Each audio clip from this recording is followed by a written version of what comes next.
Tonight on The Wrap, the UK keeps its distance. The Foreign Secretary keeps the US and Israeli action in Iran at arm's length. That's despite the UK giving America the use of some British bases to strike Iranian sites threatening shipping in the Strait of Hormuz. We will provide defensive support against these reckless Iranian threats, but we have not been and we continue not to be involved in offensive action. Starmer assures the president of Cyprus that RAF Akrotiri is out of bounds to the US as the war threatens the holiday island and other tourism destinations in the Gulf. Israel claims Iran fired a weapon that could travel around 2,500 miles. That means it could reach London, Paris or Berlin. Also tonight, as students still queue for a meningitis vaccination, businesses in Canterbury are hoping for an end to the outbreak, which they describe as having an effect similar to the COVID lockdown. We discuss the day's biggest stories with Rosie Holt and Duncan Barnes. Plus, the first look at the front pages of tomorrow's newspapers, including this headline from The Telegraph.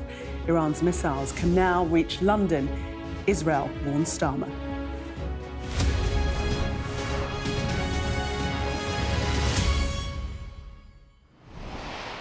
Good evening. Welcome, Rosie and Duncan. The Foreign Secretary, Yvette Cooper, has accused Iran of a reckless attempt to hijack the global economy. But she made clear that the UK is not involved in offensive action against Iran and put distance between herself and the White House, saying she wanted a swift resolution to the war. Prudent comments from the Foreign Secretary there, Rosie. Yes, I'm glad she says she's against offensive action, because I think the whole of the country feels like that. I think a lot of us aren't really sure why this war was started in the first place. Duncan?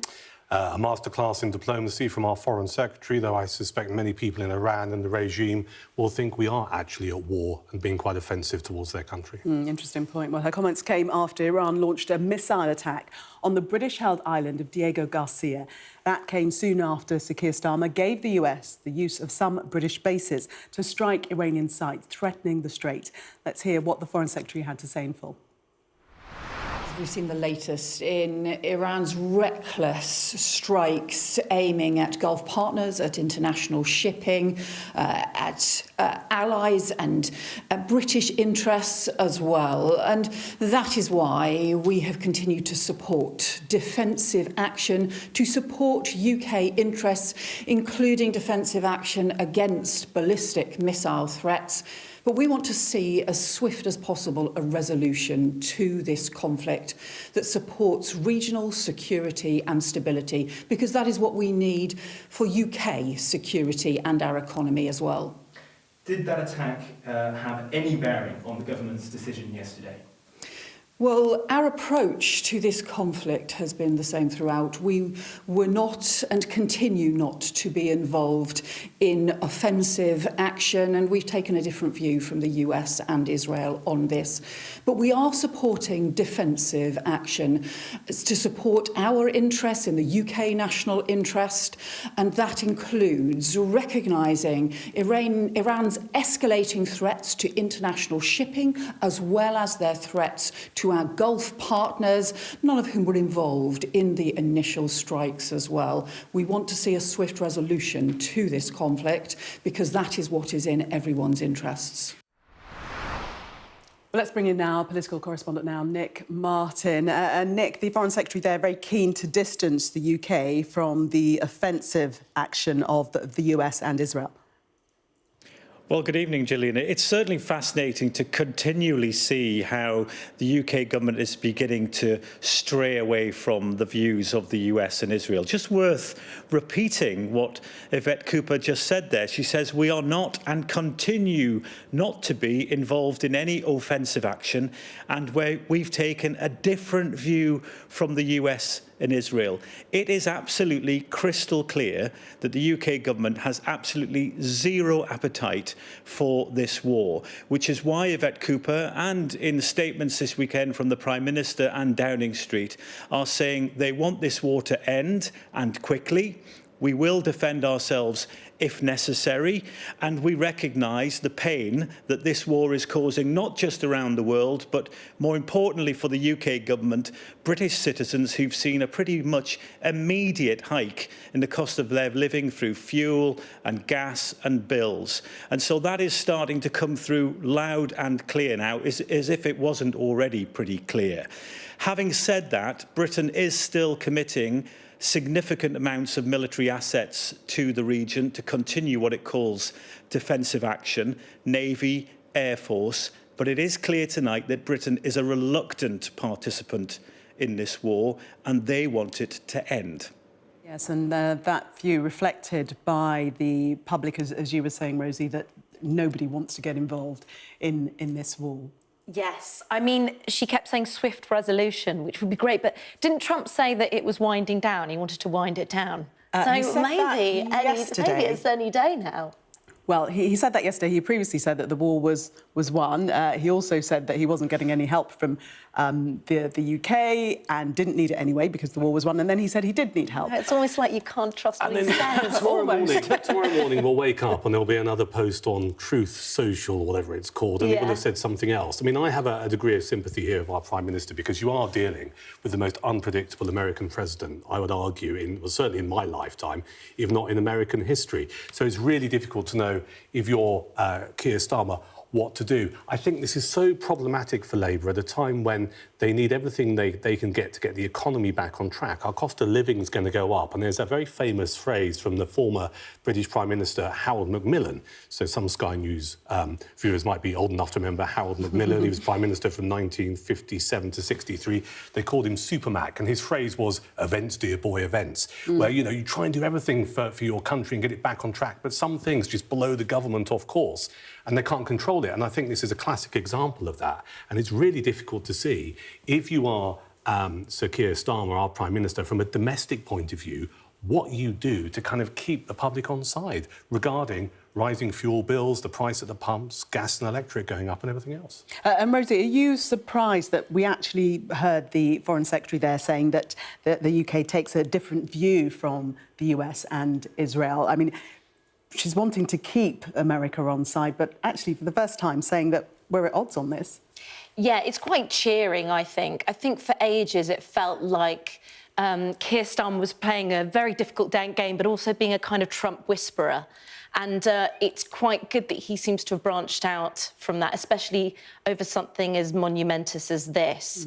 But it is very scary because they're still trying to be terribly diplomatic about it. I mean, at the end of the day, if it is an illegal war, right? I mean, just how it happened, but no one's really saying that. So it is still treading very carefully. That was Sir Keir Starmer's reason for not getting involved in the beginning. Yeah, I mean, I think he's having to literally walk a tightrope for a couple of very simple domestic reasons. One, you have the local elections coming up on the 7th of May, so we know there's not massive amount of support in this country for the war. There's also a significant Muslim vote that he needs to be aware of. He doesn't want to do anything too much to upset that particular cohort. Also, he's got a rump of Labour backbenchers that he needs to try and keep on side against the backdrop of whisperings that there might be some leadership bid after the 7th of May. So he can't be seen to being too chummy with the US or to literally bow down and do whatever Trump asked him to do. But equally, he's got to try and keep that relationship going. But as we speak, the war rages on. Just want to bring you up to date with further attacks on Israel tonight, where dozens of people have been injured after Iranian missiles struck in 2 areas of the country. There we are, quite dramatic footage there. At least 35 people were injured after the missile hit the city of Dimona, which is home to Israel's main nuclear research centre. Another 64 people were injured following a direct hit on the city of Arad. 3 buildings suffered extensive damage with a fire breaking out. Benjamin Netanyahu has said tonight the evening is very difficult for our future. Well, let's turn elsewhere in this war. And the UK has reassured Cyprus that the RAF base at Akrotiri on the island won't be used for American attacks. Last year, Cyprus had a record-breaking 4.5 million tourists, around a third, well over 1 million of them, from the UK. But the war and the Iranian attack on Akrotiri earlier this month is threatening the island's tourism. Earlier today, Keir Starmer spoke to the President of the Republic of Cyprus, Nikos Christodoulidis. Well, a Downing Street spokesperson said that during the call, the Prime Minister reiterated that RAF Akrotiri would not be involved in the UK's continuation of its agreement with the US to use UK bases in collective self-defence of the region, including for the degrading of Iranian missile capabilities. Discussing the economic impact of the ongoing conflict, the leaders agreed that de-escalation in the region was the priority. Well, Cyprus isn't the only place where travel and tourism is being threatened. The Gulf countries have been particularly badly hit. Dubai would, on average, see around 7.5 million passengers going through its airports per month and around 1.7 million per week. On February the 28th, both airports suspended all flights, leading to more than 80,000 bookings to Dubai being cancelled in the first week of the conflict. Before the conflict began, at least 240,000 British nationals were registered as residing in Dubai. Since then, more than 115,000 Brits have returned to the UK from the wider Gulf area. We spoke to a travel expert earlier about the significance of the disruption across the region. This impacts the whole of the travel industry, but in a number of areas. One, all of a sudden we have lots of flights that were travelling beyond the UAE, say over to Australasia, even to Singapore, Bangkok, and they were transiting via the UAE. That's not available now. So with 300,000 passengers that typically would transit through the UAE, one of those airports a day, the impact is far-reaching. It really is. Well, Nick's still with us. Nick, do you think that decision not to allow the US to use Akrotiri is basically because of tourism? Yeah, I mean, what we're seeing here very obviously is, on the one hand, the US and Israel embarking on this conflict and the UK trying to limit the economic damage. We know that the Prime Minister spoke with the President of Cyprus. I'm imagining that conversation went something like this. We can't have RAF Akrotiri becoming a front line in this war because we're a small holiday island and we cannot afford to suffer the damage from that. Just look at those figures that you read out earlier. I mean, the tourism is worth nearly €4 billion to Cyprus each and every year. A third of those tourists come from Britain. You can imagine a situation where people are watching this, where they have, perfectly understandably booked a holiday to Cyprus and now thinking, is it a safe place to go? So what the Prime Minister has done today is move to reassure Cyprus and everybody else who might want to go there that Akrotiri is being taken out of the mix to try and reduce the risk of it becoming a front line in this war. And I think that's an entirely sensible thing, because what you could end up having is a bookings wobble. You might have insurers reassessing risk. You might have people cancelling holidays. There's a huge cost to that. And so the Prime Minister has moved to try and quell that. At the same time, he's looking at other economic impacts and other measures that he can take.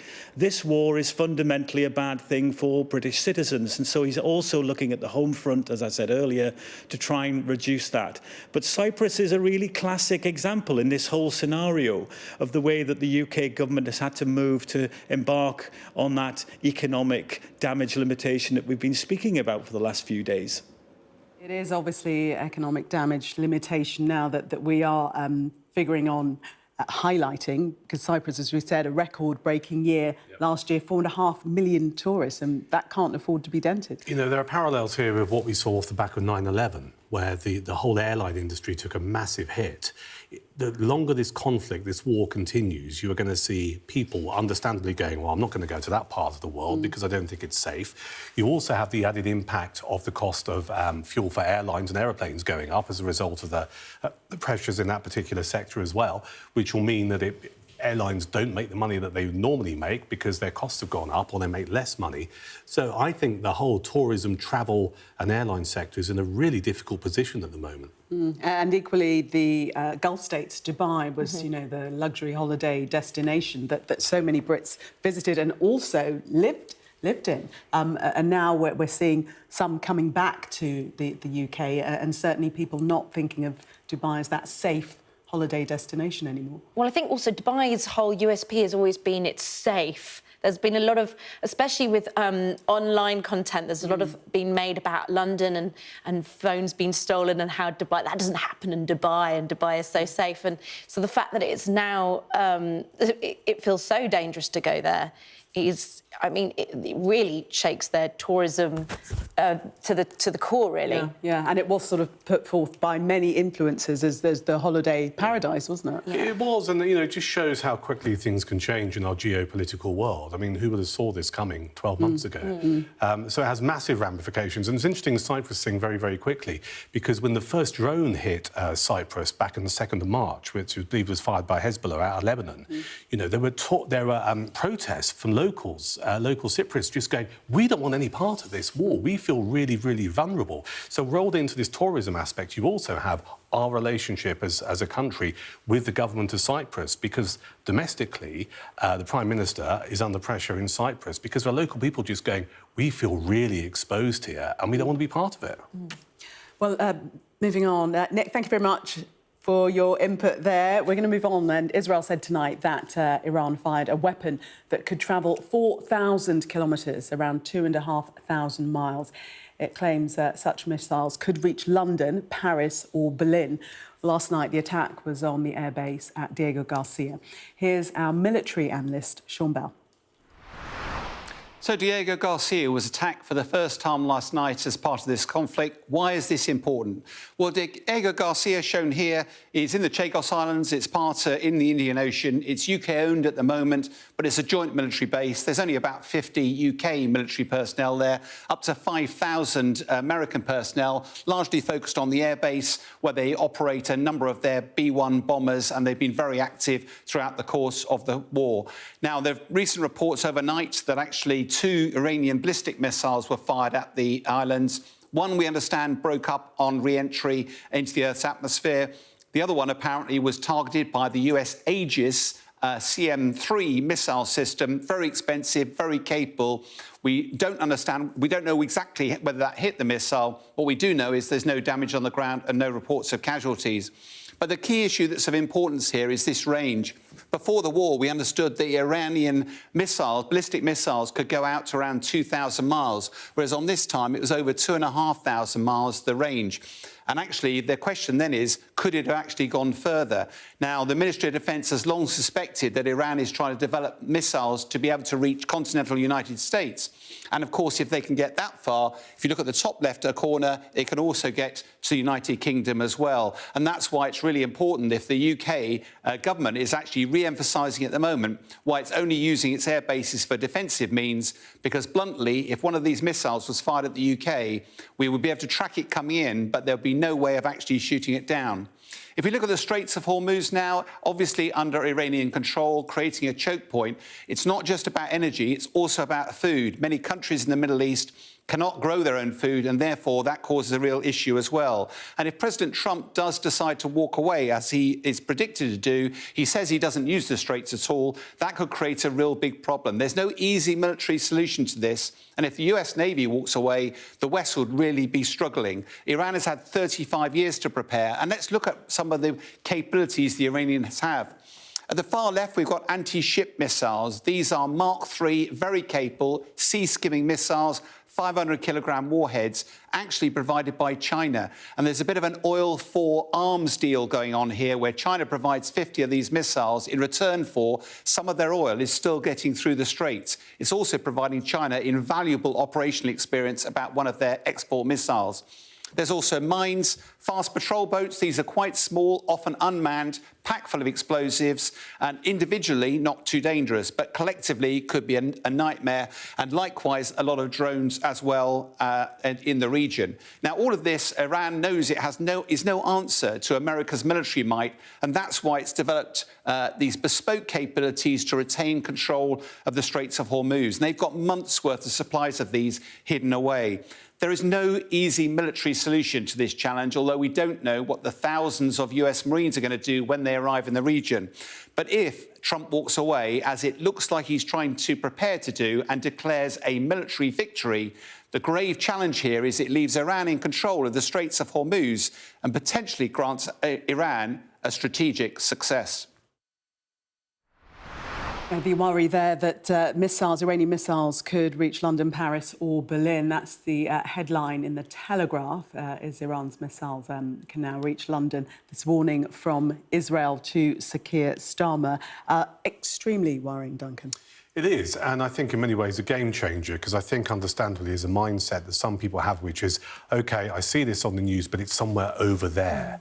You know, it's not affecting my day-to-day life. All right, the price of diesel and petrol might go up. I can deal with that a little bit, but actually the conflict's not really affecting me. You look at this headline on the front page of the Sunday Telegraph. If it's true what Israel says, that potentially a missile is now within can be fired and actually hit somewhere in the United Kingdom, then a lot of people tonight will be going, this stuff has become really, really real.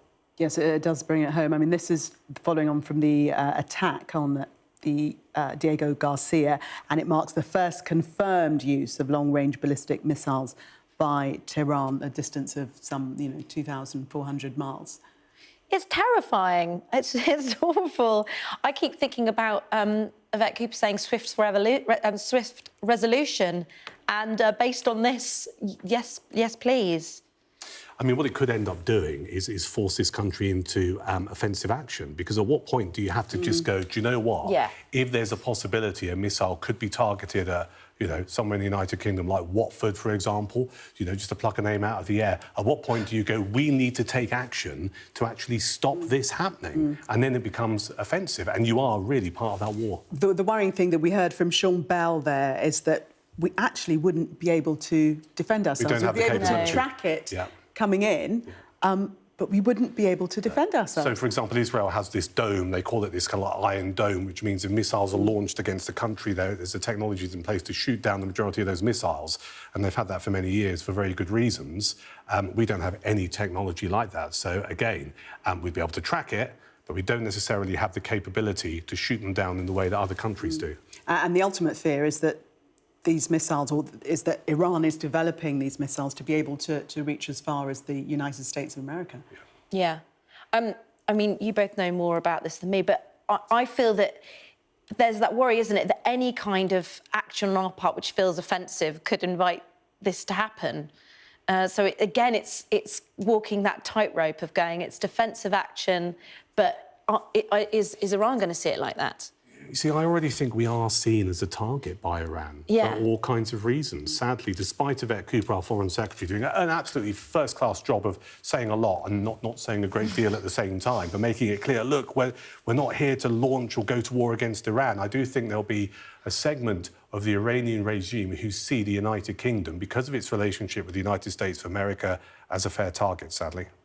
Just some updates on the news wires coming into us after Iranian strikes on southern Israel. Netanyahu says in a statement, this is a very difficult evening in the campaign for our future. He's also said we are determined to continue striking our enemies on all fronts. And there has been some divergence of opinion between the United States and Israel in terms of will there be boots on the ground or not. And obviously, President Trump admonishing Netanyahu for striking an energy base in Iran. Yeah, it'll be interesting to see how long they can actually muddle through this together before there's a serious kind of split. But, I mean, I think I mentioned it earlier, there was a newspaper story circulating that Netanyahu, when he talks about regime change, if you're going to get rid of the regime in Iran, he is adamant the only way to do that is boots on the ground. Now, would America ultimately support that? I mean, domestically... Well, Trump's said no, hasn't he? Trump's already said no. But it's just so interesting why Trump is still doing this, because he doesn't have the support of his base in the United States of America, his voting base. You know, he got in for a second term with the Magna base, go, no foreign wars. And here he is, part of a foreign war. At what point does he go, no more? And my fear is that if he does walk away, the people who are going to suffer the most are going to be the Iranian people. Yeah. It does seem as though he is planning to walk away from, well, from what he said yesterday, that he's planning to sort of back down and wanting to declare victory and saying that, you know, but we won't be able to police the Strait of Hormuz. We'll leave it up to you guys because I don't use it anyway. So it does seem as if he's wanting to climb down. I mean, I think he got overexcited by Venezuela, didn't he? And thought that he'd be able to do that again, that it would be kind of quick, it'd be this great success, and it'd be done within a few days. And I think he's out of his depth. The problem is, everything you say about Trump, it's always slight guesswork, because he says something different every day, and he sort of bypasses all the usual channels of doing anything at all. But, I mean, do you both agree that he's in over his head in this instance? I think he's looking for a way out now. Yeah. The mood music is such, it's almost like, I've done this, I thought it was going to go a certain way. I mean, remember, when he started this, his whole thing was, this is the opportunity for the people of Iran to rise up against the regime. Yes. Right? Not even considering that they stamped down on any dissent in the most brutal fashion, not just the protesters, but their families as well. Unspeakable things happening to people. But also at that point, he promised to step in to help. Yeah. We are coming to help you, and that help never arrived. And now he's moved away from this, hey, people, you need to rise up. And it's kind of like, well, actually, we got a military victory anyway. So I think, on hindsight, he's looking at it thinking, this is not as simple as I thought it would be. I sympathise with your view. He thought, well, Venezuela was quite easy, let's have a go at Iran. But I don't think he properly expected the worldwide repercussions that we're seeing. No, indeed. And certainly not for the economy to be hit in the way that it has been.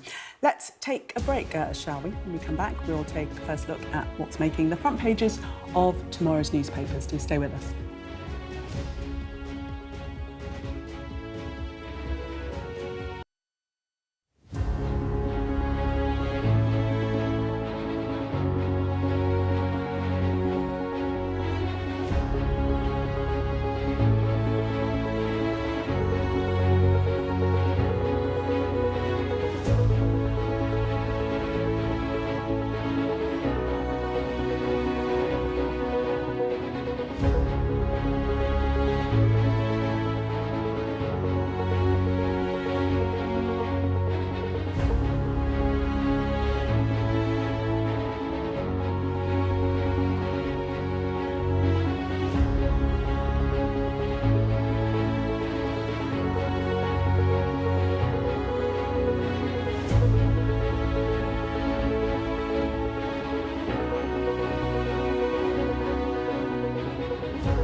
The best thing about being a Sky News journalist? They call him the king of the jungle. Being a Sky News journalist. Yusra al-Baghir has this report. And this is what's left of it. As a woman of colour, how did the Harris campaign speak to you? People risk their lives to speak to us for this report. Mr. Zuma, Sky News. We're trying to see as much as we can. You are watching The Wrap. Time now to see what's making the front pages of tomorrow's newspapers. The Sunday Mirror highlights the growing pressure on Sarah Ferguson to testify in the US on what she knows about disgraced financier Jeffrey Epstein. The fading of Farage, declares The Observer, as they lead on the alleged falling in the popularity of the reform leader and US President Donald Trump. Iran's missiles can now reach London, Israel warns Starmer, is the Sunday Telegraph's headline. The Sunday Times has gone with a similar headline on the warning the Israeli government, saying Diego Garcia missiles are proof of global threat. A dire warning on the front of the Sunday Express as drone manufacturers shun the UK and divert to other markets due to a lack of demand and urgency from the Ministry of Defence. The Mail on Sunday features a world exclusive that claims Sarah Ferguson was involved in talks with TV executives to create a reality show that would see the late Queen's beloved corgis cloned. The Star leads with the unexpected group that's saving the nighttime economy, saying over 65s are more likely to go out than Gen Z. What do we think of that last headline? Well, one of my Generation X, so we're always down the pub. In fact, I think we're the last generation who like, should we go to the pub? Yeah, let's go to the pub. I know some Gen Zers, and it's... some of my best friends. Some of my best friends are Gen Zers, and they are an extraordinary set of people who don't like going out. No, they don't. They don't like going out, and when they do go out, they queue at the pub. I have seen Gen Zers. So I think this came off the back of the pandemic when we went through lockdown and you had to sort of like, it was all weird how you got served at the bar, whatever. I was in a pub in London Bridge a couple of weeks ago on a Saturday lunchtime. So if you imagine that's the bar and these Gen Zers were, I mean, normally you'd stand along the bar and do that old-fashioned thing of trying to get the person behind the bar's attention by smiling at them or waving at them, or like me just going, hello. But they were like in a queue. Like it was a queue at a baggage check-in at an airport. So I think Gen Zers are not particularly happy going out, and when they do, they're not entirely sure of the etiquette. So it doesn't surprise me, but, you know, fair play to the over-65s, because they're probably the only people who've got the money to go out to the pub these days.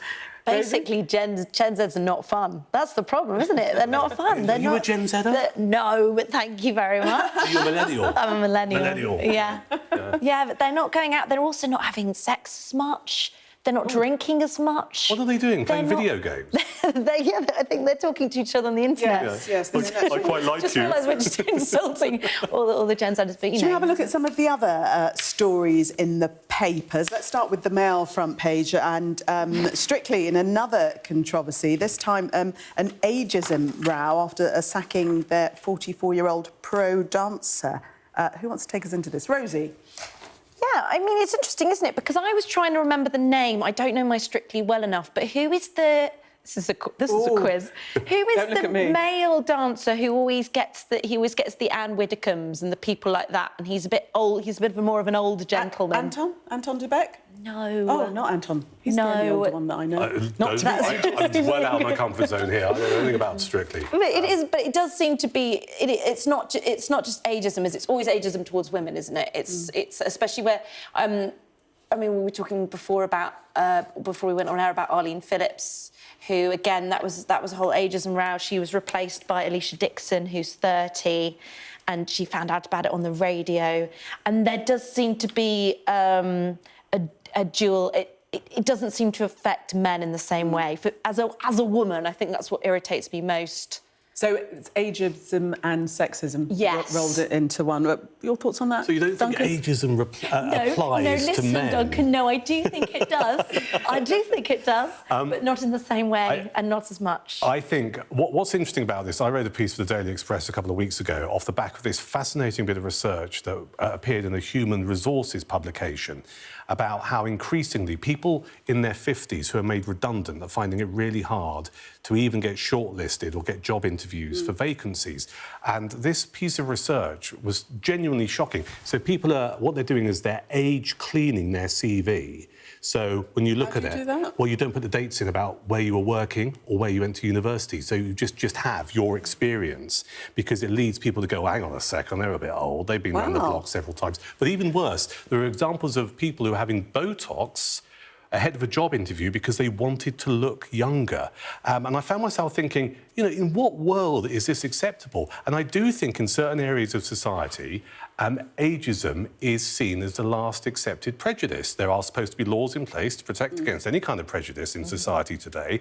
But I think if you're a bit of an old geezer, or dare I say it, a bit of an old bird, right, I think there's an attitude in society. I'm not calling you an old bird. We didn't like that. We didn't like the old bird. I can feel the vibes.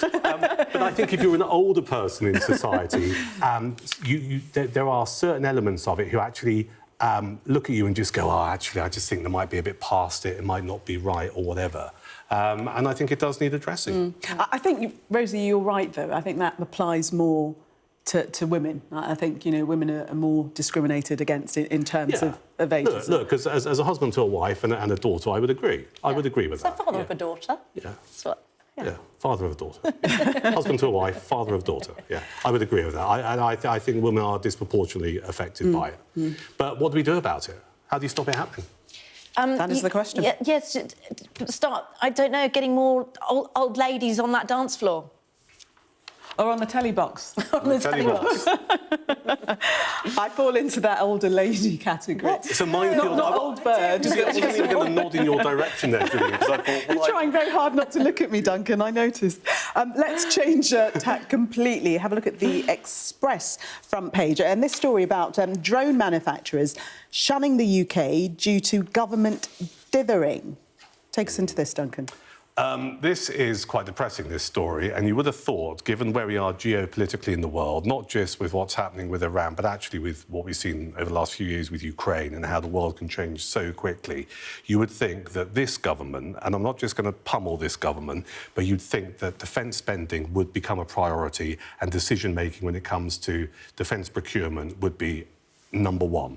I won't just have a go at Labour about this, because successive governments have failed this country when it comes to defence spending and procurement. So we've got this document called the Defence Investment Plan and the Defence Strategic Review. This was supposed to have been published many, many months ago, and the can has been kicked down the road.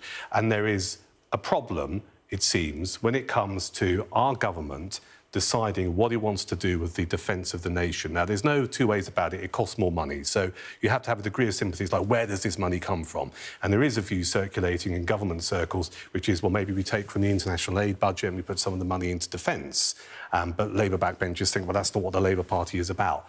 But we have a massive problem here because it appears that defence companies are so fed up with this government procrastinating, they're going to other countries around the world and indeed Europe, just saying, well, buy our stuff. But actually, if you think about it, a good industrial and defence plan for this country would be, right, we need this kind of defence, these are the British companies, these are the contracts, it's good for employment, it's good for the defence sector, it's good for the security of this nation. Yeah, I was saying that firms, well, they've told the newspaper, The Express, that they're diverting resources to other markets due to a lack of demand and urgency at the Ministry of Defence. And you would think that, bearing in mind the current climate, there would be a healthy sense of urgency. Let's take a look at the Mirror and this story regarding Sarah Ferguson, pressure mounting on her to give sworn evidence in America on what she knows about the paedophile Jeffrey Epstein. Rosie. Well, it would just be nice to see someone give sworn evidence, wouldn't it? I think what's so extraordinary about the Epstein files is the lack of anyone being held accountable. I mean, I do think it's fascinating with Andrew. So I was just noting how it says an ex-husband, Andrew. It's always weird seeing it no longer saying Prince Andrew. He's just common Andrew now. But I do find it extraordinary the way that she's sort of involved in this, and there's kind of sycophantic emails. It would be fascinating to know what she'd have to say. But she can't be compelled to give evidence in the same way that Andrew can't be compelled. I mean, you wouldn't go anywhere near it, would you, if you were Fergie? And I there's suspect nothing to gain for her. There's nothing to gain from it, and I say this with an element of respect. You know, we saw how Andrew unravelled with that Newsnight interview so quickly and came out with some ludicrous stuff in terms of answers to questions. I doubt very much Fergie has the capability to go to the US and deal with a situation like that and not incriminate herself further. So don't do it. Don't do it. You had it here. We'd want her to do it, though, wouldn't we? Well, I think people deserve... Say do it. No, I mean... In case she's listening, no, listen, she might get swayed. I think people deserve answers, of course they do, but I don't think it's going to happen. No. Yeah, Congressman Suhas Subramaniam demanding she should give testimony to our committee. He can demand, but he can't compel, and that's the issue. Well, yeah. Neither her nor Andrew can be compelled to give evidence. The Star front page, we've already talked about this, haven't we, really? Over 65 is more likely to go out than Gen Z. I like the headline, though, 1 foot in the rave. See what they've done there? I'm a big fan of the Star. It's not a pitch for a gig, but I mean, I do love the fact that they come up with these great headlines, but also, Rosie and I were talking about this earlier when Rosie didn't need it, but I needed to be made more beautiful to appear tonight. We were talking about the front page of the Star. More beautiful. Yeah. Never knowingly understated. I love the Star continuing with this Mickey take of Liz Truss with the lettuce at the top. Yeah. This is Lizzie the lettuce, and Sky News viewers may recall that when she was Prime Minister, they kind of had a lettuce, and they said the lettuce will last longer than Liz Truss as Prime Minister, and it did. Yeah. So they've kept Lizzie the lettuce as this character on the front page of the Star, which is now on Cameo. Yeah, it's great. She's a celebrity in her own right. But as I was saying to you, I want to know who's doing as a performer. I want to know who's doing the voice. Who got that gig? To the voice Lizzie of the the lettuce. What would Lizzie the lettuce's voice be like? It's a very good question. I can't. I need to practice. Work on that in the break. Yeah, okay. Yeah, Sunday Telegraph, this headline, white working-class boys are being failed by state schools. This is something we've heard before. There's nothing new in this, is there? No, I mean, I've read the story a couple of times, and like yourself, I get this feeling of déjà vu. You go, we seem to get these reports that come out, sadly, every maybe once a year or twice a year, with the same results that young working-class lads at state schools are not doing as well as they could. This is a report by the Centre for Social Justice, and there's a Conservative peer who's authored this particular report. He was asked by Boris Johnson in 2021 after the Black Lives Matter movement to chair an inquiry as well by 10 commissioners, all but one of whom were from ethnic minorities. And this report says 5 years ago that the biggest drivers for disparities were not race but class, geography and family stability, with the white working class group doing the worst. And you read this and you go, we've heard this all before, but I don't hear people coming out with solutions as to how we can turn this around. I think we've got a really confused idea of class in this country. It's almost like we want to think that it's no longer an issue anymore, and it very much is, which, I mean, the fact, as you say, that the story keeps coming back again and again, it really is a problem. But where are the solutions? And I feel almost there aren't enough solutions because there is this unwillingness to accept that it is still an issue. What is interesting is Lord Sewell said the places he identified in his original report were later afflicted by the riots in the summer of 2024, having been neglected by governments and policymakers. So you can almost see that parallel, can't you? Parts of the United Kingdom may be towns or cities that require investment that have not had it for decades, for political reasons or whatever. That's one of the reasons why you have this headline. He also says, this is Lord Sewell, our warnings were not listened to. If we're serious about opportunity, we have to stop arguing about language and start delivering change in the places that need it most. That gives a critique, but actually still doesn't say what needs to be done. I want to take us to The Observer. I'm not sure we've got that front page, but the headline, "The fading of Farage declares The Observer as they lead on the alleged falling in popularity of the Reform leader. And I think you've got declaration to make, Duncan, because you were representing Farage at one point. Well, it's a little bit more complex than that, so let me explain. Okay. He was a client of a PR agency that I was the director of, I was talking to one of your colleagues here at Sky earlier. I was there when his plane crashed in 2010, because I was basically a hired press aide to get the press there, and me and another guy dragged him out of the plane wreck. So that's my connection. I'm not a Reform member, and I'm not part of the party. So that's my connection. Thank you for clearing that up. No, well, it's fine. So I've not seen the detail of this Observer story. However, I've always taken the view, and look, I take the view that Nigel Farage, love him or hate him, is a very successful campaigner, and he's probably the most influential politician of the last 30 to 40 years in terms of what he believes and what he's achieved. And I think that's fair comment. I've always taken the view, though, that when you're rising in the polls, the political polls, and you have the opinion levels or the support of public opinion that you do so far out from the general election, it is really hard to maintain that lead for the next 2 to 3 years, which is what Reform UK has got to do. And I've also written about this elsewhere, you know, because my work as a political commentator. There is, I think, a cohort of Reform UK supporters who have always gone, I'm going to back Nigel and his party because they're not the Conservative Party and I don't trust the Conservative Party anymore. And some of them now have a real crisis on their hands because they've seen people like Robert Jenrick join and Nadine Dorries and Nadeem Sahawi, all Conservatives in the past who are part of the last government. And I think some Reform UK supporters are like, oh, hang on a second, this is almost like the Tory party Mark II. So I don't know, without seeing the more detail of this Observer report, what they're driving at here. But I do think, ultimately, Reform are going to have to decide kind of what they are going forward, because you can't continue to be the anti-establishment party and then welcoming people who used to be in the establishment. So that might explain maybe the dip in the polls. Rosie, are you surprised by this fading of Farage? I think it's very interesting, isn't it? I mean, what I've been quite enjoying feels the wrong word when it's to do with anything to do with the Middle East, but the fact that Nigel Farage is, well, essentially a kind of a U-turn, where to begin with he was sort of very much like we must side with the US, and now he's kind of backtracking. I think now his kind of very comfortable relationship with Trump that he was very proud of and very kind of parading around now looks terribly ill-judged, which I think is very interesting. And I wonder how that's going to play out in the future, if he's going to continue to try and distance himself from Trump. Yeah, we shall see. Yeah. We shall see. That's brought us to the end of our paper section. We're going to take a look at the Northern Lights now. Skies across the UK were illuminated in the spectacular colours of the Northern Lights last night, and there might be another chance to see them again tonight. These images were captured at Bamborough Lighthouse in Northumberland. While the Northern Lights are mostly visible near the Arctic Circle and northern Scotland, a strong geomagnetic storm caused them to be seen as far south as Norfolk.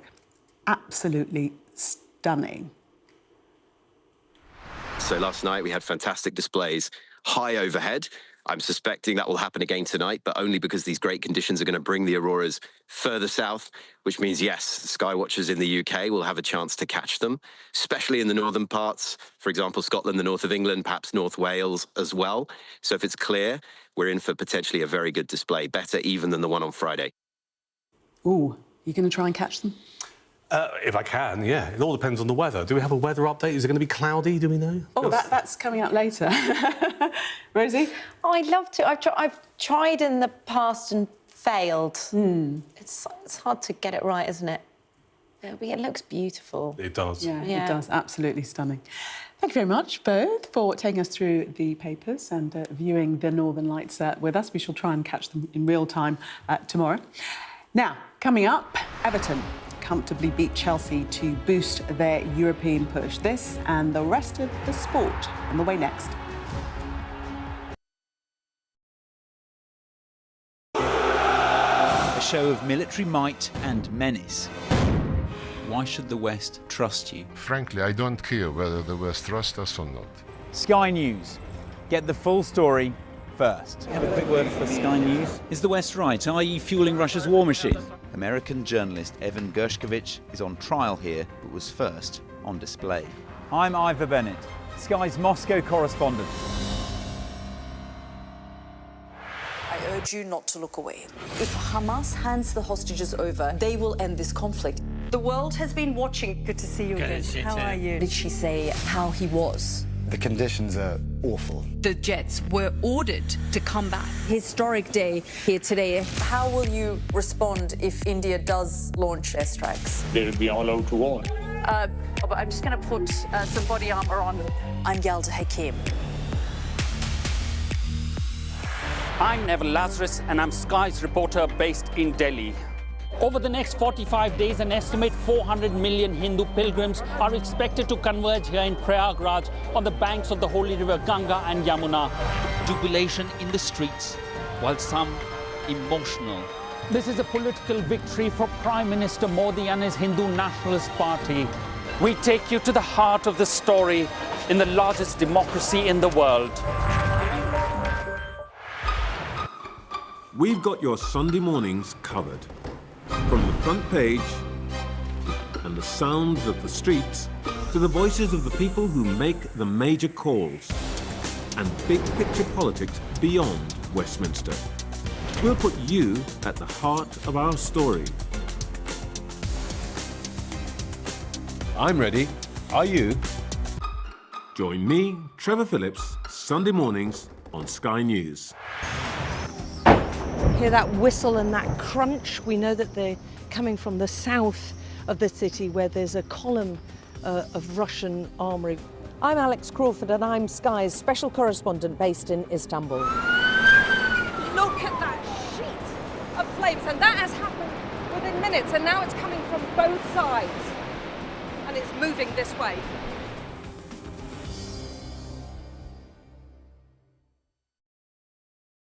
The best thing about being a Sky News journalist? I'm going to take you behind the scenes here for Election Night Live. They have gone up and up. Being a Sky News journalist. Ed Conway, Sky News, is anyone going to talk to us? Mortgage rates did go up very sharply during your time in office. Here it is. First off, just the scale of what we're looking at. Our data shows it's been happening. Question is, why it hasn't been stopped. What's the best thing about being a Sky News presenter?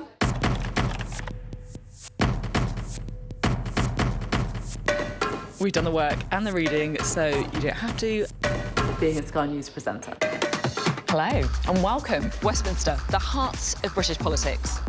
I'm so sorry about what happened to you. So what on earth is going on? It's not true. Can I tell you what I think? It's really unusual. Mornings with Roger and Frost. Let's crack on. Let's get started. Time now to catch up on all of the sports news with James.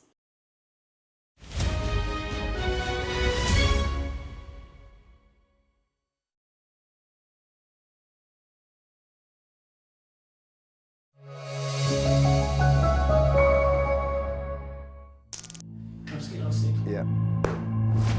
After 4 bids, the latest thought to be £15 million, Liverpool insist they're still talking to Villa. I was captain of a massive football club at Aston Villa. I've been there 10, 11 years. Your brain starts ticking a bit. Are you ready for a new challenge?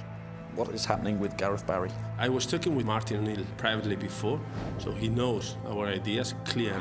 Rafa phoned me up, offered me a host of players that I didn't really want. That's not the name of the game. We didn't have the funding to complete it. Then it was a case of, right, what do I need to do to get the move done? It was just like lobbing a hand grenade in. I was fuming. Fined 2 weeks' wages, banned from the training ground. If he'd gone to Liverpool in the manner which he did, he wouldn't have gone with my blessing.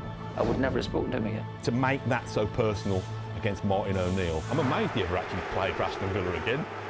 Who would have thought Gareth Barry's Villa career would come to this? There were chants of Judas, booed every time he touched the ball. Mentally, it was a real tough period. I regret doing some things. If you got into the Champions League, would you stay? If we're playing Champions League football at Aston Villa, then there's no need to look elsewhere anyway. Would that be a definite? Yeah, it'd have to be a definite now, wouldn't it? Liverpool was still there a year later. Arsenal come as well. It was a huge message that Manchester City was serious. They made me feel wanted, and the ambition is the main thing. You know what means money, money, money. I did take a lot of stick to win the FA Cup, to win the Premier League. It was a big relief to win a trophy in your career.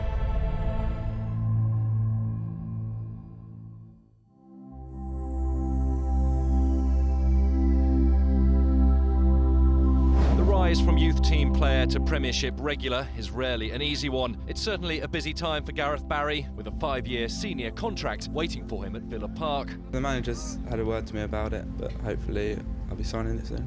Something you're clearly wanting to stay at Villa? Yeah, I want to be staying at Villa for a few years to come. I was really shy, thinking I should be back in the youth team dressing room rather than making my debut and training with the first team every day. It sort of come really fast and took me probably 2 seasons to really feel like I should be there. Gareth was, I mean, he was only a young kid when he came, and before we knew it, he was in the first team changing room. Very quiet until I got hold of him. He's such a level-headed kid that I don't mind talking about a 17-year-old boy because nothing would daunt him. He suddenly joined the first team squad and he just looked at home. Nothing seemed to faze him. You can always tell because of the senior players suddenly started talking about him. Oh, Gaffer, he's decent, isn't he, you know? You'd say something to Gareth and he'd either say yes or no. That was it, really. You'd say, like, you.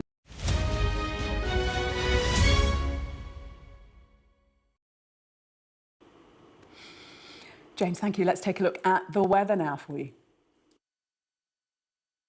You're looking happy. Well, the forecast looks good. So you've sorted the travel insurance then? All Clear Travel Insurance sponsors Sky News Weather. Well, it'll turn cooler and more unsettled next week with strong winds and showers or more prolonged rain at times. Before then, Scotland, Northern Ireland and Ireland will have a mostly mild, breezy but cloudy start tomorrow with a little rain in places. England and Wales will be colder and calmer with patchy frost, fog and low cloud.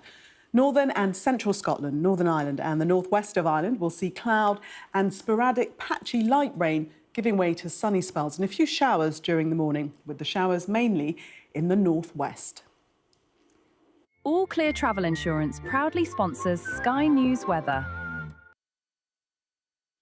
Coming up next, the Foreign Secretary condemns Iranian missile strikes targeting the British-American base in Diego Garcia, as Israel warns Keir Starmer Tehran's missiles could now reach London.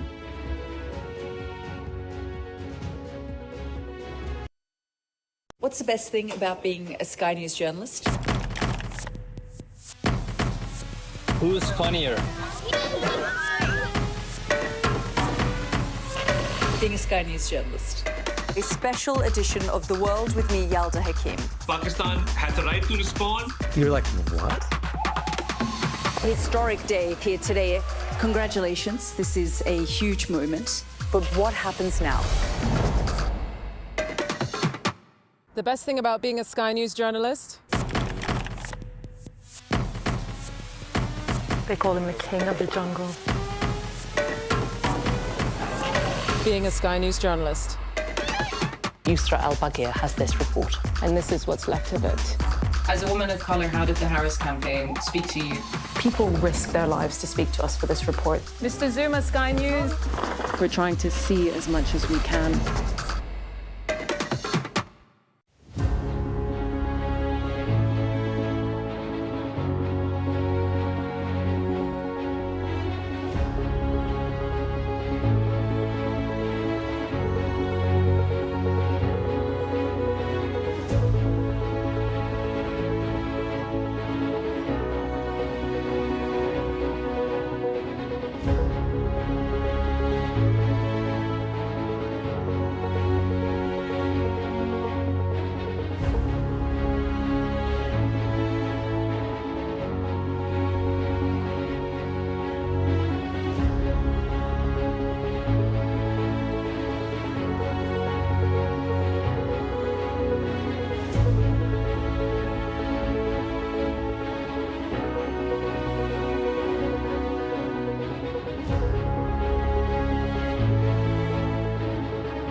Tonight on The Wrap, the UK keeps its distance. The Foreign Secretary keeps the US and Israeli action in Iran at arm's length. That's despite the UK giving America the use of some British bases to strike Iranian sites threatening shipping in the Strait of Hormuz. We will provide defensive support against these reckless Iranian threats, but we have not been and we continue not to be involved in offensive action. Keir Starmer assures the president of Cyprus that RAF Akrotiri is out of bounds to the US as the war threatens the holiday island and other tourism destinations in the Gulf. Israel claims Iran fired a weapon that could travel around 2,500 miles. That means it could reach London, Paris or Berlin. Also tonight, as students still queue for a meningitis vaccination, businesses in Canterbury are hoping for an end to the outbreak, which they describe as having an effect similar to the COVID lockdown. Liverpool's Champions League hopes suffer a blow after defeat in Brighton. We discuss the day's biggest stories with Rosie Holt and Duncan Bucks. Plus, a first look at the front pages of tomorrow's newspapers, including the Sunday Mirror, which says there's growing pressure on Fergie to testify in the US about disgraced paedophile Jeffrey Epstein.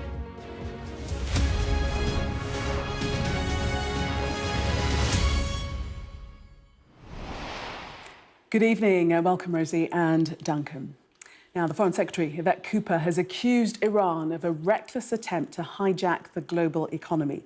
But she made clear that the UK is not involved in offensive action against Iran and put distance between herself and the White House, saying she wanted a swift resolution to the war. She's walking a bit of a tightrope, isn't she, Duncan? It's what it feels like. I mean, some really solid diplomacy there from our Foreign Secretary, but for how long this line can actually hold as things potentially could escalate is anyone's guess. Rosie? Yeah, I mean, I think she's right to distance herself. I don't think anyone wants an offensive action from the UK. Well, her comments came after Iran launched a missile attack on the British-held island of Diego Garcia. That came soon after Keir Starmer gave the US the use of some British bases to strike Iranian sites threatening the Strait. Let's hear what the Foreign Secretary had to say. We've seen the latest in Iran's reckless strikes aiming at Gulf partners, at international shipping, at allies and British interests as well. And that is why we have continued to support defensive action, to support UK interests, including defensive action against ballistic missile threats. But we want to see, as swift as possible, a resolution to this conflict that supports regional security and stability, because that is what we need for UK security and our economy as well. Did that attack have any bearing on the government's decision yesterday?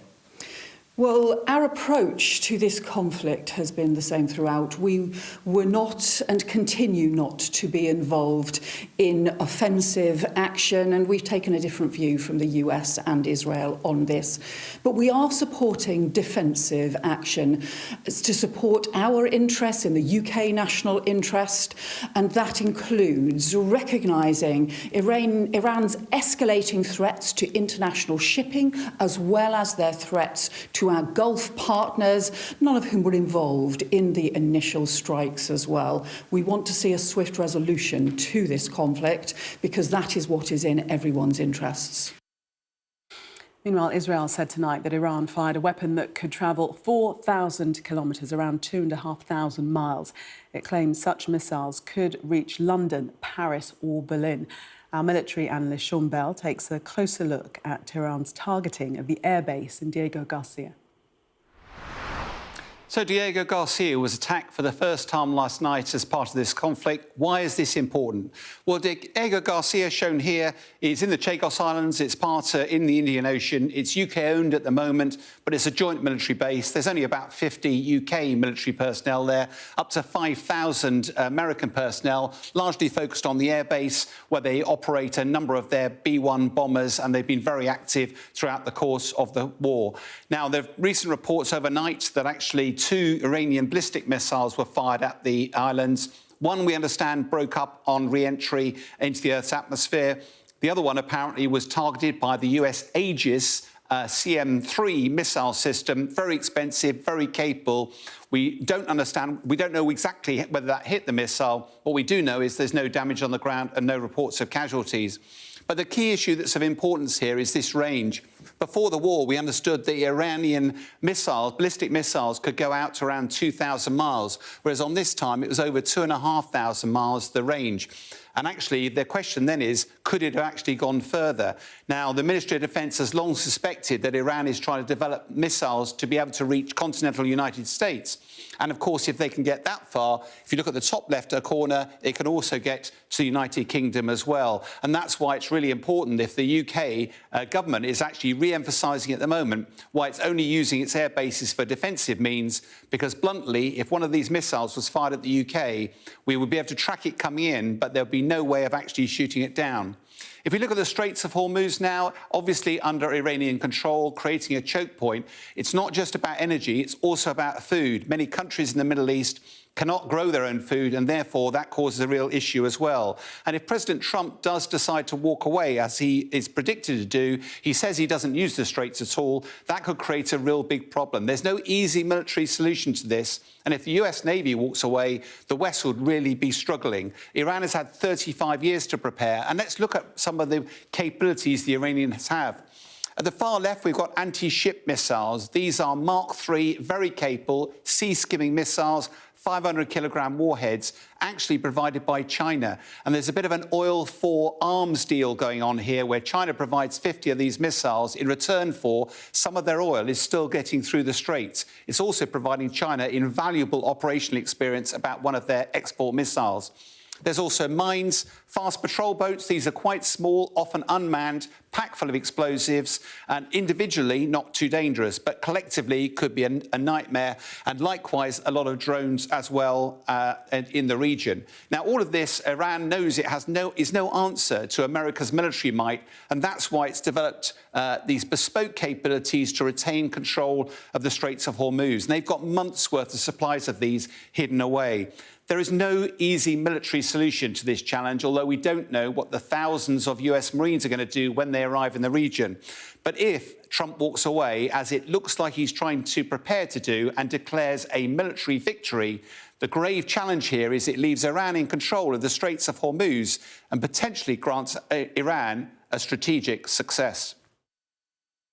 Iranian missiles with a range of 2,500 miles, which mean they could hit the UK. And the most worrying part of Sean's report there is that we will be able to track them and see them coming in, but wouldn't be able to defend ourselves against them. We don't appear to have the technology, excuse me, to be able to shoot down these missiles in the way that other countries around the world, most notably countries like Israel, which have their famous Iron Dome, do. And you look at the front pages of the Telegraph and the Sunday Times, Iran has the firepower to hit London, claims Israel. Got to take it at face value. I mean, you could make the argument that Israel want this line to be picked up on and people to go, blimey, because then it might get support for Israel and what the US are doing. I mean, call me cynical, but that is a possibility. If you take it at face value, it makes this conflict that many people think, well, actually, it's over here, it's not really affecting me at the moment, remarkably real when you consider it could be your town or city that could become a target. And this hit on Garcia Diego was the evidence that these missiles can reach such distances. Yeah, it's really scary. It's also scary because Iran seems to be climbing the ladder of escalation. And I know our government is keen to state that we are being defensive, not offensive. But your worry is it's such a line, and if they cross that line, will we then become a target in London, or Yeah, and I think, I mean, if you consider that we are using RAF bases and RAF planes have been involved in shooting down drones or missiles, depending on where you sit in this conflict, you could argue that Britain is actually already involved. It is a form of offensive military action. if you want to look at, look at the UK... But that's been described as defensive, though, so isn't it? It depends on your viewpoint and where you sit in this conflict and interpretation. Of course, Yvette Cooper's going to say this is defensive action, it's not offensive, because she's trying to be remarkably diplomatic, as she should be, because that's her job. However, if you're sitting in Iran at the moment and you're seeing RAF jets shooting down missiles and drones, you might just go, well, actually, Britain's in this, aren't they? And we probably already are a target. Just wanted to quote from the Iranian Foreign Minister, Syed Arashi, yesterday, saying that the vast majority of the British people do not want any part in the Israel-US war of choice on Iran. Ignoring his own people, Mr Starmer is putting British lives in danger by allowing UK bases to be used for aggression against Iran.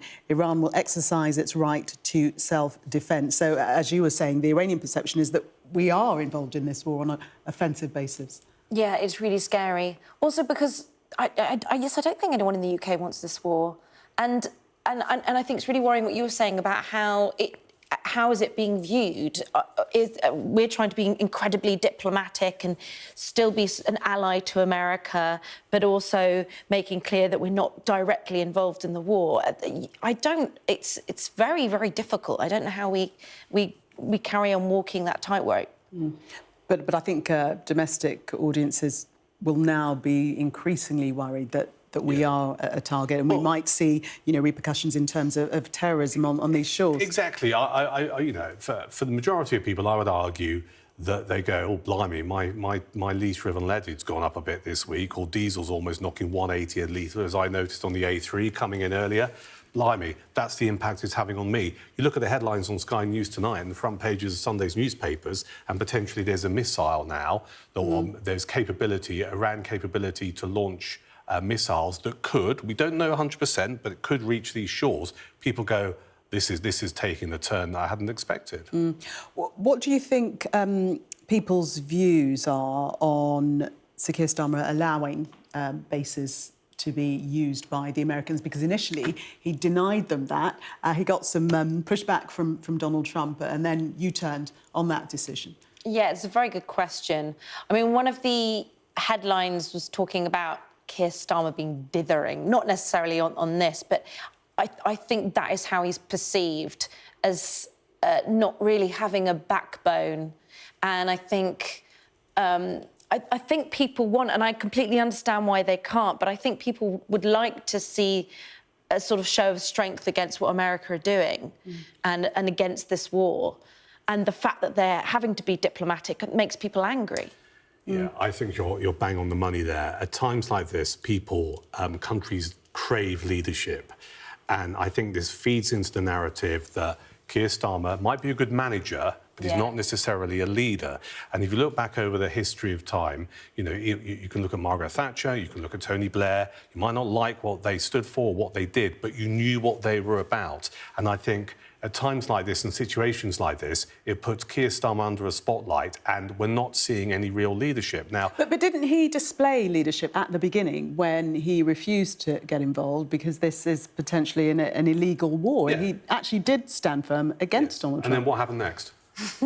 Well, he might have U-turned a bit. It's difficult. And I have a great deal of sympathy because it's, we're sitting around this table tonight just going, well, there's me just going, show some leadership. And, of course, there's consequences with leadership. The consequences of him standing up against Donald Trump, who's remarkably thin-skinned, would impact this economy because we know, for example, that Trump uses tariffs as part of economic warfare against people who upset him. So, I mean, you would not want to be Keir Starmer tonight. You also know, domestically, with local elections coming up on the 7th of May, and also Labour backbench MPs who don't want this country anywhere near this conflict, that Starmer has to have that as a consideration as well. So it's not easy, though I think if this continues to escalate, particularly with these headlines about potentially missile strikes or missiles could reach the United Kingdom, I personally would want to see my Prime Minister in front of a podium on Monday morning outside Downing Street reassuring the nation. That's what I call leadership, and I'm not entirely sure we're going to see that. Do you think he's played it, or he could have played it differently? Because elsewhere in Europe, with France, etc.,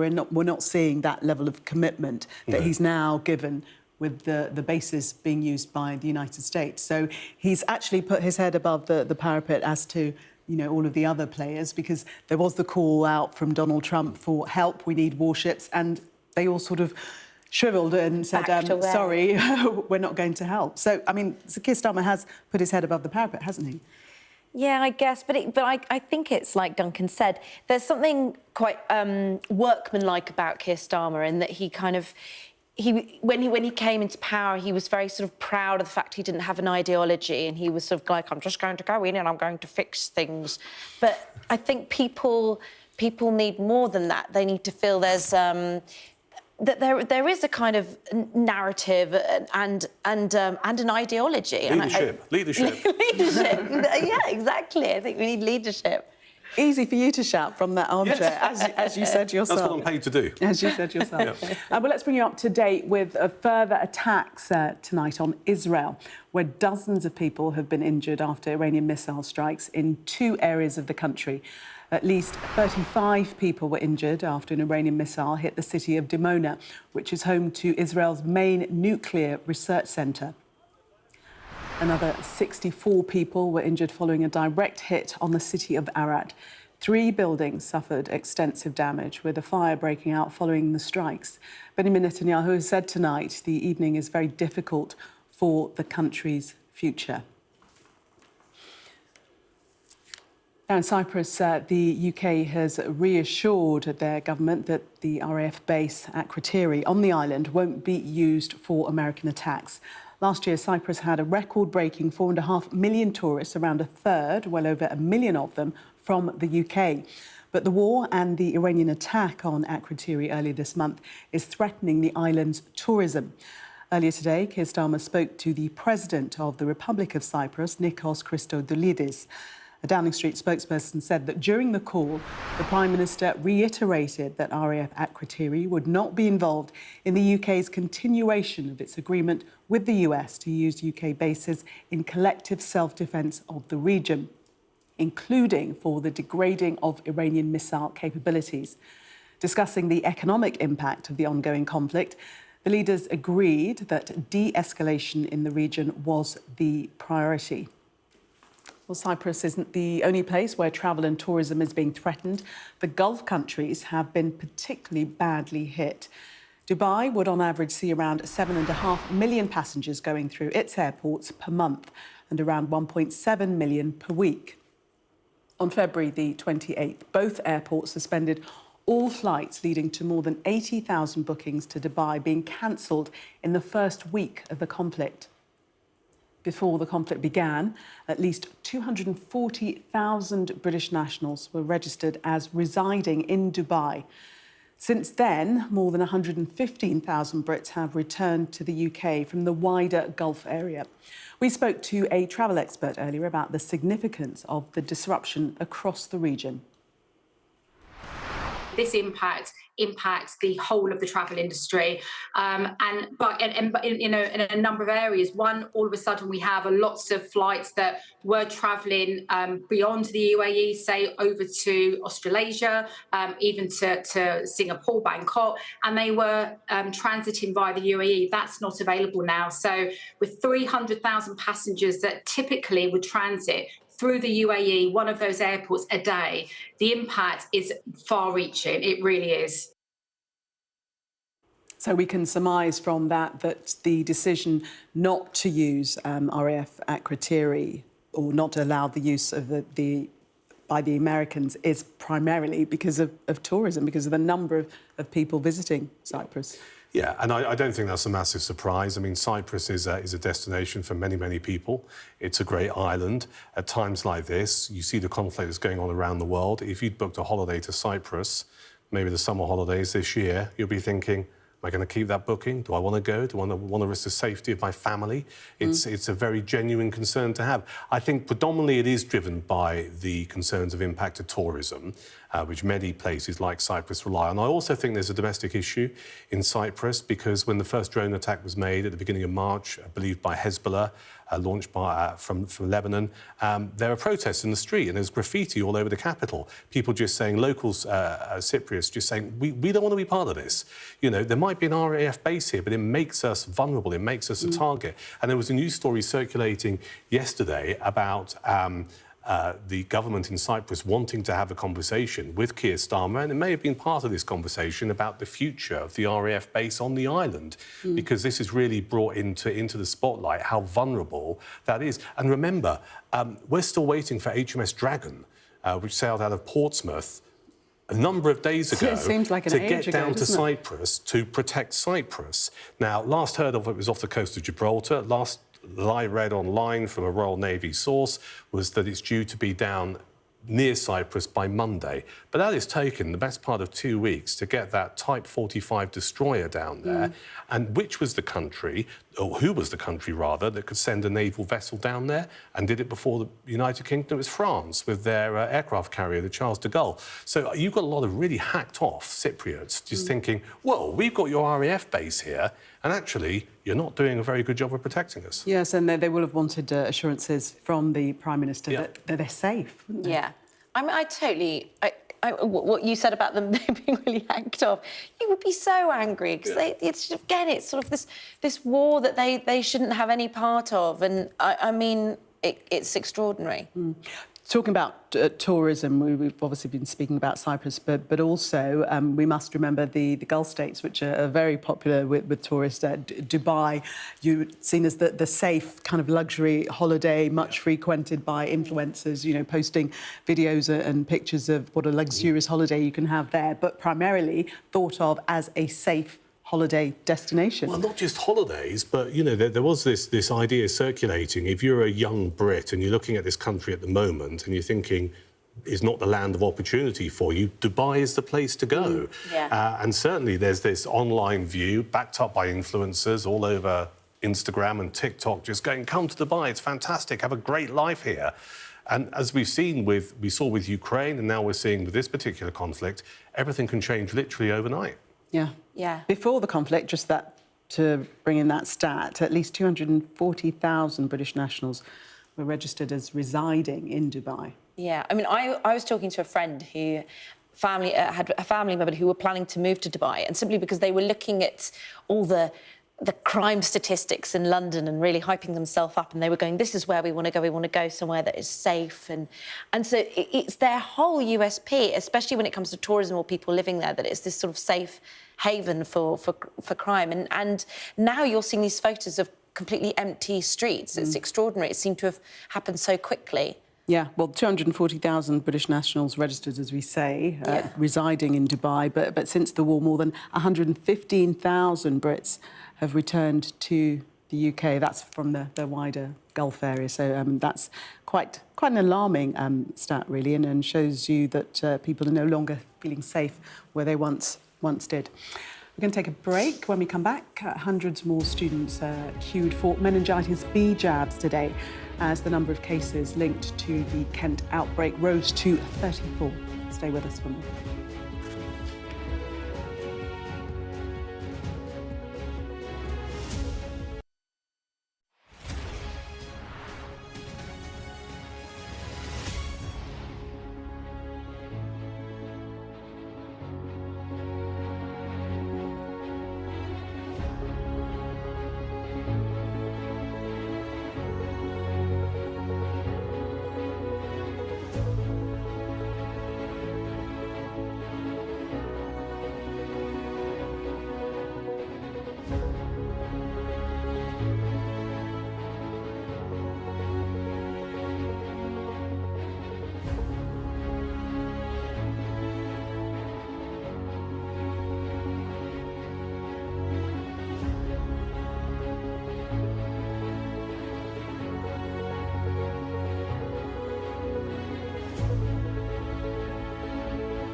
best thing about being a Sky News journalist? I'm going to take you behind the scenes here for Election Night Live. They have gone up and up. Being a Sky News journalist. Ed Conway, Sky News, is anyone going to talk to us? Mortgage rates did go up very sharply during your time in office. Here it is. First off, just the scale of what we're looking at. Our data shows it's been happening. Question is, why it hasn't been stopped. What's the best thing about being a Sky News presenter?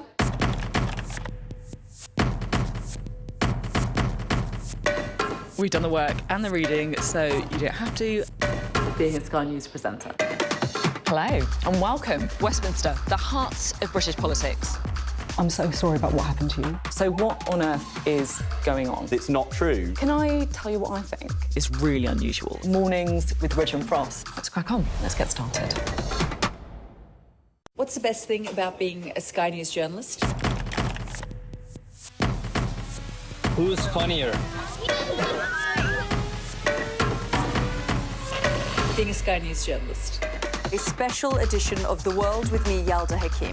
Pakistan has the right to respond. You're like, what? Historic day here today. Congratulations, this is a huge moment. But what happens now?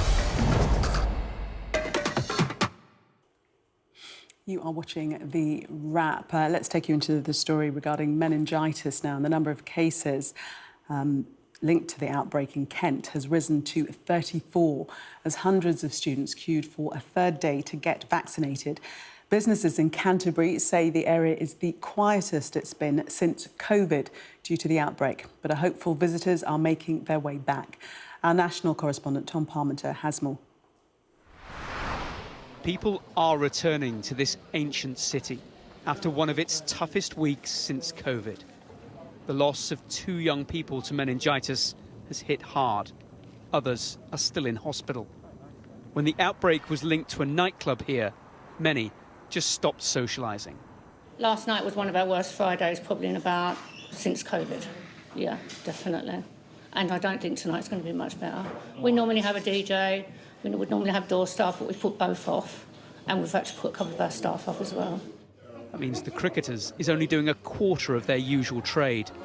Nighttime venues across Canterbury have similar stories. But the plea from businesses here is a reminder that this city is open. Definitely felt a lot quieter than normal. Where you would expect with the weather out as it is that the high street would be packed and all the venues would be full of people, but it hasn't been that case. It's been a lot of mixed feelings. So it's either people aren't too fussed and they just go about their daily business, or there's been a lot of panic, especially amongst the students. The number of confirmed and suspected cases is now 34, up from 29 on Friday. Students again queued in their hundreds for vaccines. It's quite surreal, to be honest. Like, it feels like, we were just saying, it feels like COVID, like all over again. The lines feel like COVID. Everything's just quite manic. For me, it is very reminiscent of COVID, but I think because I've lived through COVID, like, I feel like I am able to deal with it better in a way. In the queue, George had added motivation to be here. It's actually my birthday today, and I lost my friend about a week ago due to this, and so instead of spending, my birthday celebrating, I'm now here trying to make sure I'm being safe, and it's really important that we just kind of consider how the vaccines could have helped that and how this all could have been prevented. That will be looked at, but the health authorities are still closely monitoring this and asking for vigilance.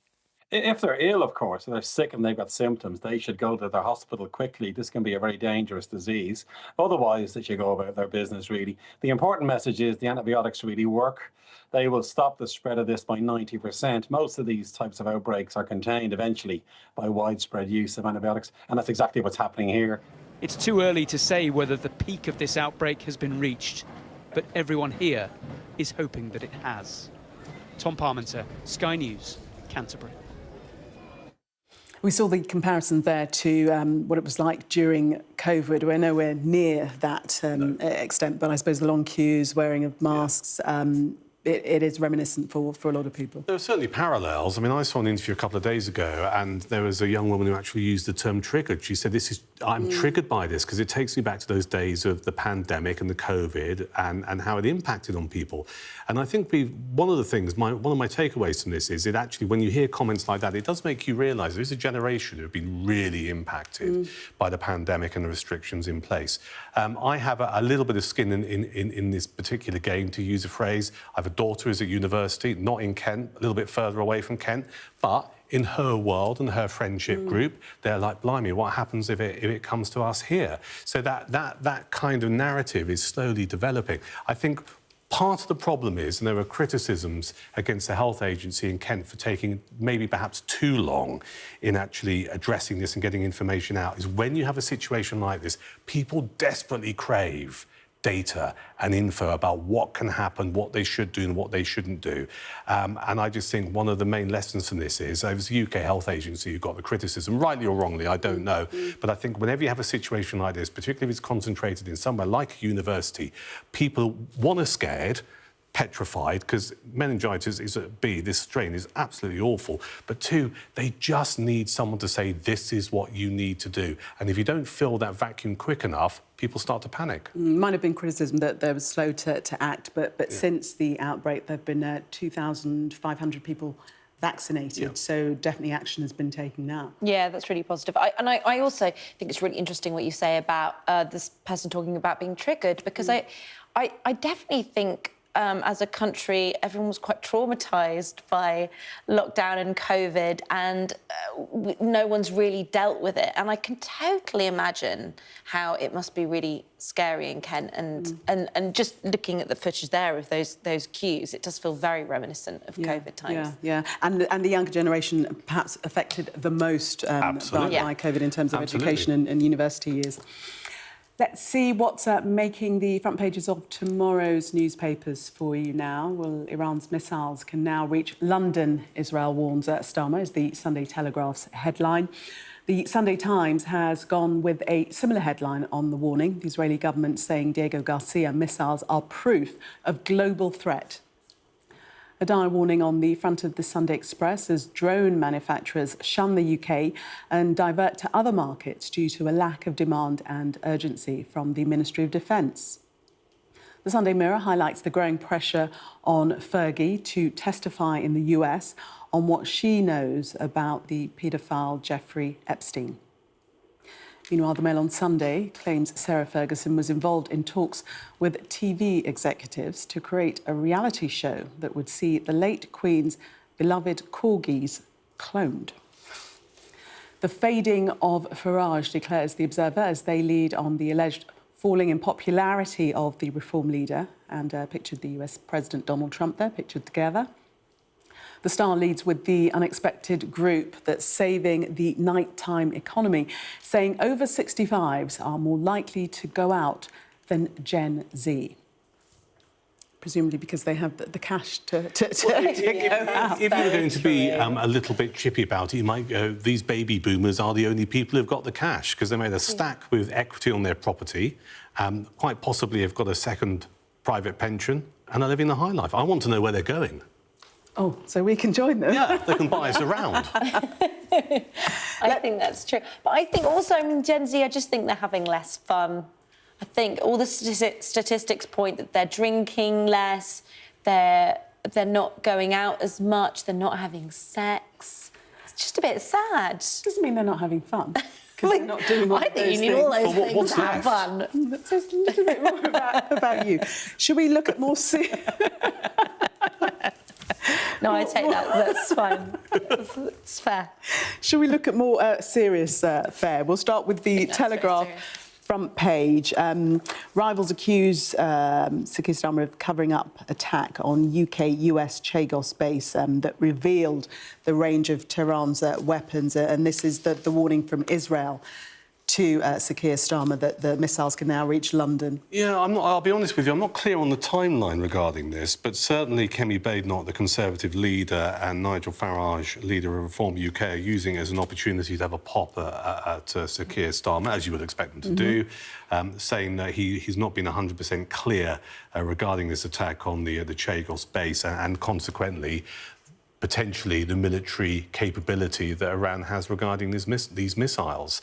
Again, it comes back to something I said earlier. I do think there is, when you read headlines like this and you hear about Kemi Baden not criticising the Prime Minister and Nigel Farage as well, if you're the Prime Minister, you need to get on the front foot, right? So either in Parliament on Monday or using some other methods, you need to go, this is what we know and this is what I knew at the time.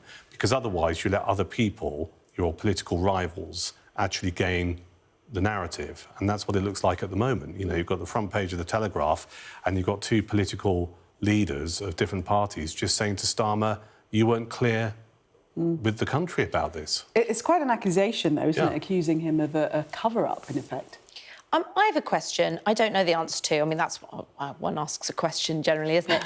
But is Israel saying this because they're trying to pressure Europe into joining the war more fully? Is that part of it? You might think that. Could we possibly comment? Is this a ruse by Israel to get the world involved in this war because they're saying you're as much a victim of Iran as we are? I'll comment on it because I'm a cynical old hack and I've been knocking around politics for far too long. The answer possibly is yes, because if you wanted to get greater support from European countries and you're Israel, you would just go, oh, blimey, you're in this now because a missile could strike the capital of your country. So you need to really get supporters or say some warm words in support of what we're doing and perhaps not sit on the fence or not say anything at all or not, you know, get involved in the military capacity. So it's certainly a possibility. Yeah.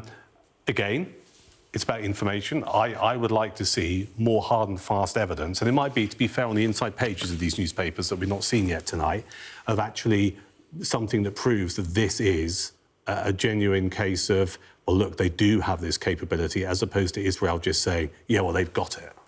Certainly, if you're a member of the public and you read this headline and you're sort of wavering about whether we should get involved in the war, this story could sway you. And remember, you know, we're not normal, OK? You know, we devour stuff like this because we're interested in it. Speak for yourself, don't Well, most people, I would argue, Gillian, will go and fill up their car with diesel or unleaded if they can still afford it and just see the front page, you know, one of those newspaper racks, and they'll go, blimey. They can hit London now with a missile, and that's all they will absorb. So, you know, this kind of stuff does matter. Again, that's why we need clarity from our Prime Minister. Meanwhile, we see in The Observer an opinion piece by Kim Darroch. This is not our war, 4 reasons why Trump lost the West. Rosie? Yeah, I kind of think this is wonderful. It's talking about how, obviously, there's been a history of where the US... When the US has said we're doing this, Europe has followed, and that is not happening now.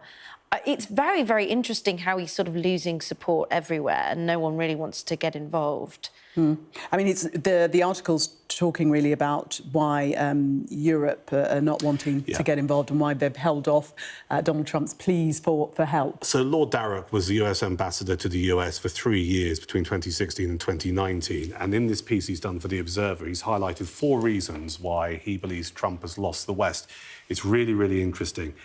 He talks about a German defence minister who made a pithy comment of, this is not our war, and then explains the 4 reasons. And I'll be as brief as possible. He talks about this idea of sending warships to escort commercial shipping through the Gulf as a terrible idea, because in the Strait of Hormuz, you can mine that particular bit of water, you can have motorboats, or he's saying motorboats hidden in tunnels. You know, there'd be vast devastation, not only to any merchant Navy fleet, but also a naval fleet as well, escorting them. He also talks about the concerns regarding the legality of the US intervention that a lot of European leaders have.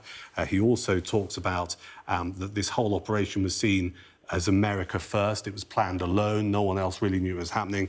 And he also makes the point there's a fundamental reason why European leaders are not prepared to take their cue from Trump is because they don't have confidence in his leadership. So these 4 reasons, I think, are quite solid reasons, to be fair to Lord Darroch. And let's be honest, he's someone who knows what he's talking about. And also the future of the relationship between the United States and Europe. The quote here, whoever is in the White House, it is hard to imagine the US devoting the same level of resources to Europe by 2035. Let us take a break. Much more coming up with the newspapers when we come back.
The best thing about being a Sky News journalist?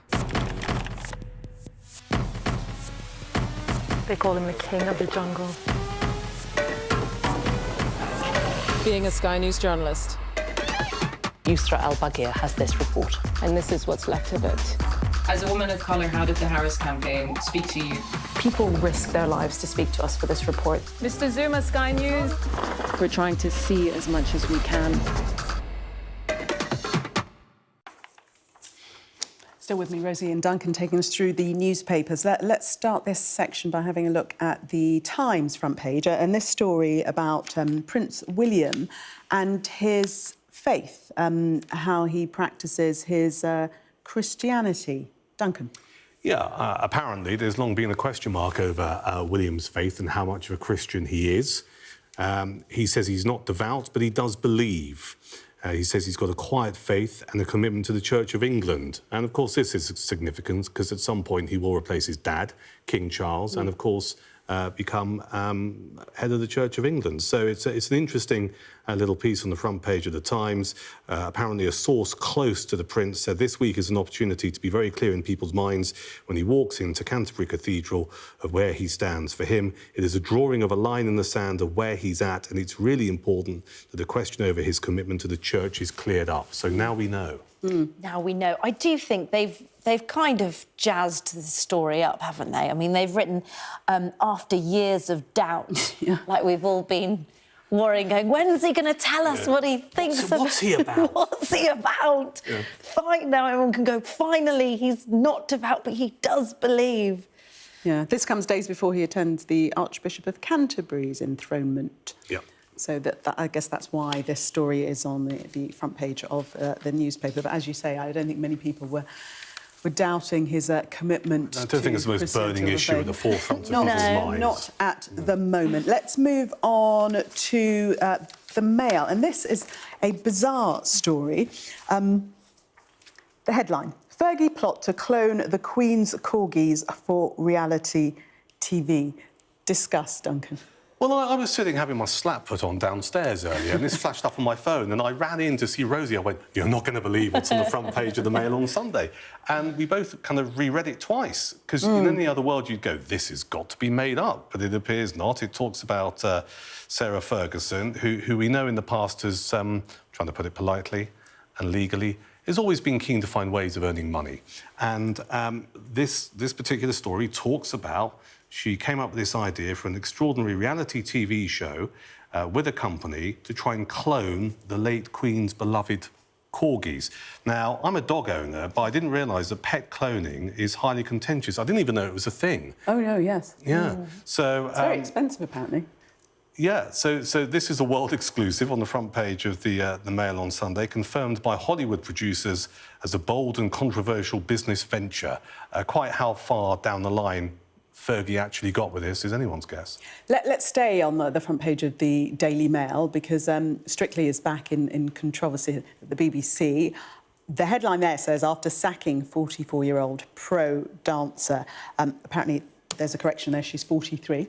Just for the record, this is Karen Howell. When you're reporting on ageism and you get the age wrong. A year up, I'm actually writing 43 on this one. But what would Rosie Holt, the MP, have to say about this story? God, I don't know. She'd probably talk about the importance of breaking the glass ceiling of when it comes to ageism, and you know, a woman shouldn't be held back from doing what she wants. Do you know what? She'd be right. I think she'd be right. I think it's just depressing, this story, really, that it's still an issue. And we were talking about this before we went on air, but I do think this is something that impacts women more than men. I don't think you see this... I mean, especially in Strictly alone, you had... I can't remember how long ago, but I think 10 years ago, Arlene Phillips, who was on the judging panel, she was replaced by Alicia Dixon, who was 30. It seems to be something that particularly women are held to a higher standard, especially when it comes to ageing, than men. Duncan, your comment in about 10 seconds. I think ageism does exist when it comes to men. That's why when you have adverts for shaving foam, it's always some bloke with a six-pack, and it's not a chubster like me doing the advert. Thank you very much for that input, Duncan and Rosie. Thank you for taking us through the papers. Good to see you both.